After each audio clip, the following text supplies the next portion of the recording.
मध्य प्रदेश के एक छोटे से गांव में एक पुराना कुआं था जिसे लोग अंधा कुआं कहते थे जो भी उसमें झांकता है उसे कोई वापस घूरता है। गांव वाले उस कुएं के पास जाना तो दूर, उसका नाम लेने से भी डरते थे। राहुल अपने दोस्तों के साथ शहर से गांव आया था। वो पढ़ा लिखा लड़का था। उसे भूत प्रेत जैसी बातों पर बिल्कुल विश्वास नहीं था। जब गांव वालों ने उसे चेतावनी दी, रात के बाद उस कुएं के पास मत जाना, तो राहुल हंस पड़ा। ये सब अंधविश्वास है, भूत प्रेत कुछ नहीं होता।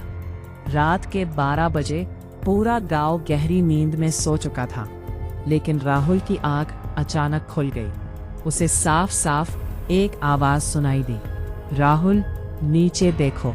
उसका दिल जोर से धड़कने लगा। वो उठकर बैठ गया। कमरे में कोई नहीं था। फिर वही आवाज, इस बार और पास से, राहुल कुएं में देखो, जैसे कोई उसे खींच रहा हो। राहुल धीरे धीरे घर से बाहर निकल गया। रात बिल्कुल शांत थी, हवा तक नहीं चल रही थी, और कुछ ही देर में वो उस अंधे कुएं के सामने खड़ा था। कुएं के अंदर गहरी अंधेरी खामोशी थी, लेकिन आज कुछ अलग था। अंदर से हल्की सी रोशनी आ रही थी। राहुल ने झुककर अंदर झांका। पहले तो कुछ नहीं दिखा, फिर धीरे धीरे एक चेहरा उभरने लगा। वो चेहरा उसका अपना था, लेकिन वो मुस्कुरा रहा था, एक अजीब डरावनी मुस्कान। राहुल पीछे हट गया। ये क्या है? तभी कुएं के अंदर से आवाज आई, तुम ऊपर क्यों हो?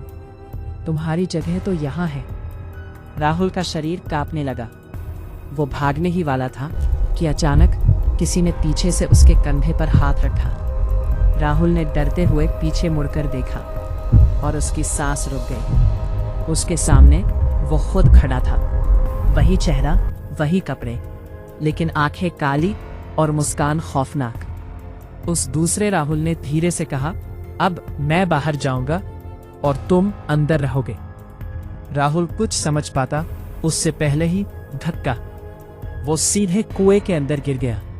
चारों तरफ सिर्फ अंधेरा था और नीचे गिरते हुए उसे ऊपर दिखाई दिया वो दूसरा राहुल धीरे धीरे गांव की तरफ जा रहा था। सुबह हुई।